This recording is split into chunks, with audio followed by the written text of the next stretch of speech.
They say true faith isn't tested in temples, but in kitchens, not in prayer halls, but in the moments when fear knocks at your door and whispers, "How will you survive?"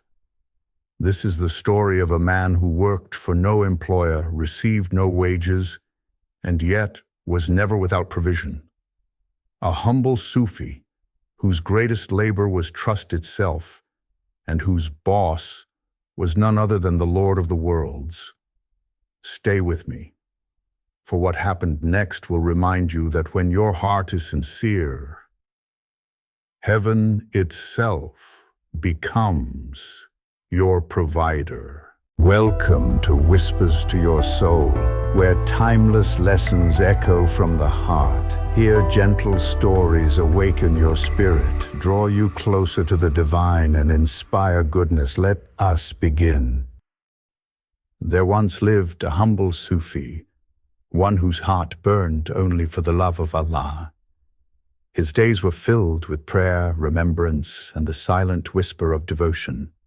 But like all who walk the path of surrender, he faced a test, not from the world outside, but from within his own home. He longed to go into seclusion, to spend his days in meditation and remembrance, to drown himself in the ocean of the divine. But his wife, seeing the world through the eyes of survival, said to him, "How are we going to live? How are we going to eat? You'd better go to work." And so began the story of a man who worked, not with his hands, but with his heart, to please his wife and avoid conflict. The Sufi smiled gently and said, "All right, I am going to work." But his work was not in the market nor in the fields. He walked far out into the countryside under a vast blue sky, where the wind and the sounds of nature whispered the names of God. There he found a shaded tree, a small sanctuary away from the noise of the world. And under that tree he began his labor, the work of the soul. He bowed his head, raised his hands, prayed, contemplated, and strengthened his connection to Allah. From dawn until the sun leaned low, he worked tirelessly, not for wages of gold or silver, but for the unseen treasures of the heart. When the day ended, he would return home. His wife would greet him and ask, "How was work today, my love?" And with a peaceful smile he would say, "Fine." Days passed like this, each one a silent conversation between him and his Creator. But one evening, as he stepped through the doorway, his wife asked with concern, "When are you going to get paid? We need flour." The Sufi looked at her with calm certainty and said, "My boss will send it to you." The next day, the same question came again, this time for sugar. And again he answered, "My boss will send it to you." His wife sighed. She did not understand the kind of boss he was talking about. To her, work meant labor, pay, and survival. To him, work meant trust, faith, and surrender.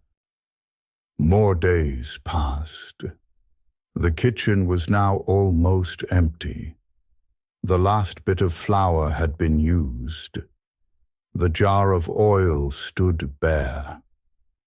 Finally, one evening, she confronted him. "You keep saying your boss will send your pay, but we have nothing left. You'd better tell your boss to hurry up, or we'll have nothing to eat." The Sufi smiled gently, nodding. "All right," he said softly. And the next morning he went once more to his spot beneath the tree. There he raised his hands to the sky and whispered, "O Allah, my wife has asked for her sustenance. You are the provider. You are the sustainer. If it pleases you, let her faith be strengthened by your gracious generosity. Then he returned to his meditation, resting in the peace of knowing that all things unfold in their perfect time. That evening, as the sun dipped behind the hills, the Sufi walked home as usual.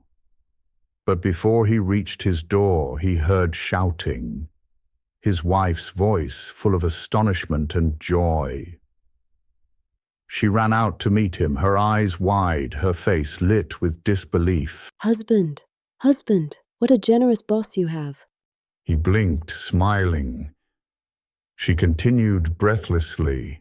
A man just came by with 6 camels loaded with food, clothing, and supplies. Everything we could ever need.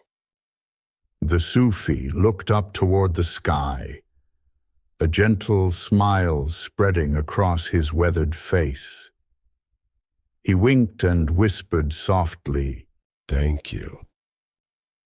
and in that single moment, the veil between heaven and earth seemed to lift, just enough for a glimpse into the divine truth.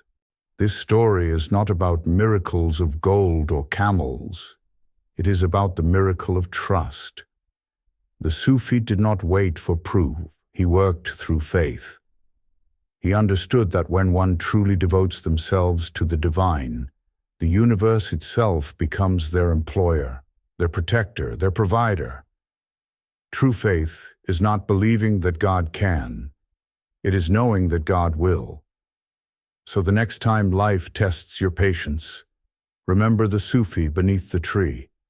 Keep working, keep praying, keep trusting. Because sometimes, when all seems lost, a caravan is already on its way to your door. If this story touched your heart, share it with someone who needs hope today. In complete darkness, it just takes a little ember of light to ignite hope, which in turn lights the path to salvation. And remember, your boss never forgets to pay. If this story spoke to your heart, don't stop here. Click one of the links above and keep journeying deeper into the whispers of the soul. And if you felt its message, please like, comment, share, and subscribe to Whispers to Your Soul. Together, we keep the soul alive with messages of light from the heart.